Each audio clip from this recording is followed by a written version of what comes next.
नमस्कार जय Jagannath. Hello guys. आज तुम मानक निमंते एक नुआ विषयटी नहीं आसी। एटा मोर छोट प्रयास भी होईपारे। आज विषयटी होची साहित्य दर्पण। यह साहित्य दर्पण ग्रंथर रचना करथिबा कवि होचंती श्री विश्वनाथ कविराज। विषयटी आरंभ पूर्व आमको कविराज विश्वनाथंकर जीवन वृत्तांत विषय प्रथमे जानी रखिबा दरकार।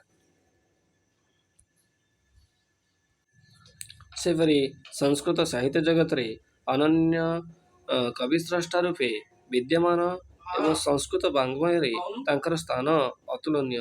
बहु संस्कृत बीति तांकर समय को पंचदश शताब्दीर पूर्वार्ध बोली निर्णय करिसेंती।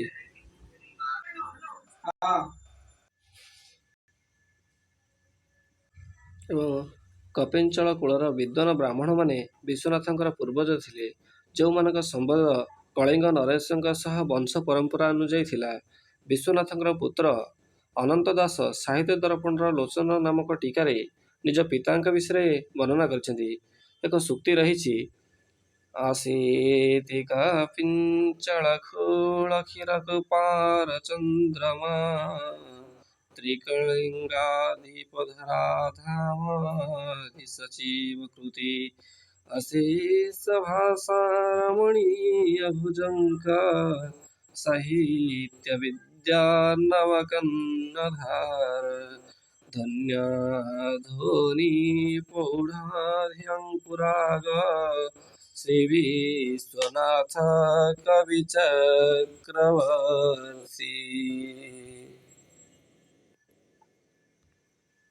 यदि आमे देखिबा तो साहित्य दर्पणकार कविराज विश्वनाथंकर वंश परिवार उपरे यदि पुंखानुपुंख भाव में चर्चा करा जाए ताहले कवि विश्वनाथंकर प्रपितामह होउछंती नारायण दास। नारायण दासंकर दुईटी पुत्र थिले। प्रथम पुत्रटर नाम होची उल्लास दास, द्वितीय पुत्रटर नाम होची चंडीदास। उल्लास दासंकर पुत्र होचंती चंद्रशेखर। चंद्रशेखर तापरे चंडीदासंकर पुत्र होचंती कृष्णानंद। चंद्रशेखरंकर पुत्र होचंती कविराज विश्वनाथ। जदि आमे देखिबा तो कृष्णानंदଙ୍କ द्वारा प्रणीत होइथिबा ग्रंथटीर नाम होउची सहृदयानंद महाकाव्य। आ पुष्पमाला भाषार्णव ए दुईटी रचना होचंती कविराज विश्वनाथंकर पिता चंद्रशेखरଙ୍କ द्वारा प्रणीत होइथिबा एही दुईटी ग्रंथ। कवि विश्वनाथ निजर पितांकर प्रतिभा को उपस्थापन करने को जाई निजर साहित्य दर्पण ग्रंथर 10म परिच्छेद रे निजर पितांकर नाम को उल्लेख करिसेंती।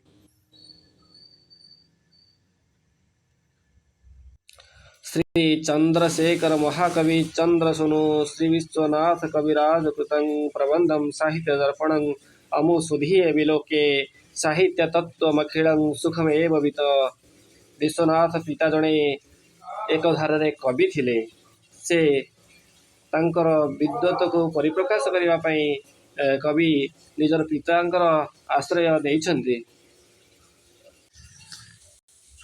एवं विश्वनाथंकर परिवार सदस्य माने वंशानुक्रमे समस्ते एक संस्कृत विद्वान थिले। विश्वनाथ कविराज जणे श्रेष्ठ विद्वान थिले। साहित्य और व्याकरण प्रभृति शास्त्र मानकरे तांकर अगाध पांडित्य थिला। से साहित्य दर्पण 10म परिच्छेद स्पष्ट भाव में जना पड़े यथा इति श्रीमन्नारायण चरणारविंदो मधुव्रतो साहित्या नवकन्नधारा ध्वनि प्रस्थापन्न परमाचार्यं कवि सूक्ति रत्नाकराष्टदश भाषा बारा विकासिनी भुजंग संधि विग्रह महापात्र से विश्वनाथ कविराज कृतोई।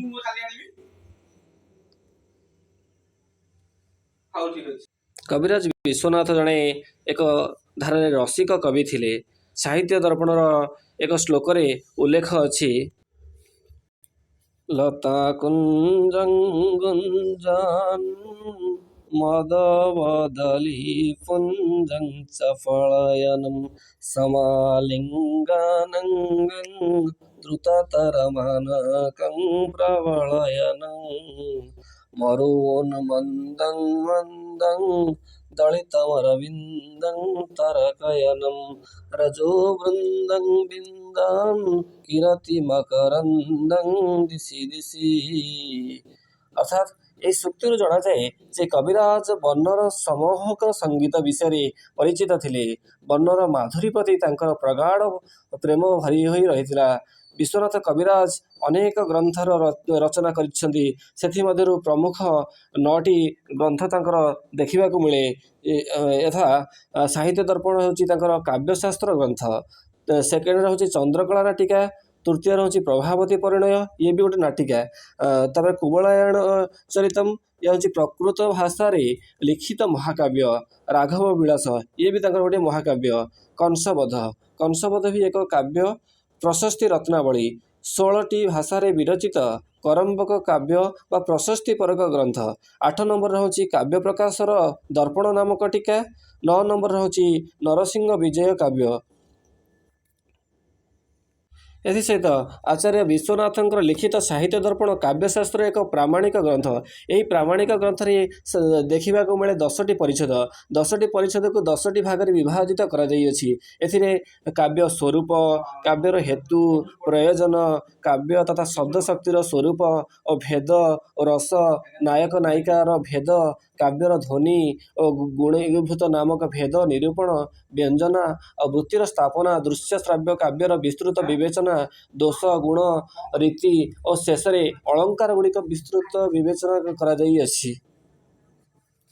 ଆଜି ପାଇଁ ଆମେ ପ୍ରଥମତଃ କ'ଣ ଜାଣିଲେ ନା କବିରାଜ ବିଶ୍ୱନାଥଙ୍କର ବଂଶ ପରିଚୟ, ତାଙ୍କର ଜନ୍ମ ଠାରୁ ଆରମ୍ଭ କରି ତାଙ୍କର ରଚିତ 9ଟି ଗ୍ରନ୍ଥର ନାଁ, ଆଉ ତାଙ୍କର 10ଟି ପରିଚ୍ଛେଦରେ କ'ଣ ବର୍ଣ୍ଣନା କରାଯାଇଛି ସେହି ଆଧାରରେ ଆମେ ଆଜି ଆଲୋଚନା କଲେ। ପରନ୍ତୁ ପରବର୍ତ୍ତୀ କ୍ଲାସ୍ ନେଇ ଆସିବି ଯେ କି ପ୍ରଥମ ପରିଚ୍ଛେଦରେ କ'ଣ ବର୍ଣ୍ଣିତ ହୋଇଛି, କ'ଣ ଆଲୋଚନା କରାଯାଇଛି, ସେହି ବିଷୟକୁ ନେଇ ଏକ ନୂଆ ଭିଡ଼ିଓ ମାଧ୍ୟମରେ ଉପସ୍ଥାପନ କରିବି। ଆଜି ପାଇଁ କକ୍ଷାକୁ ଏତିକି ରଖୁଅଛି। ଜୟ ଜଗନ୍ନାଥ।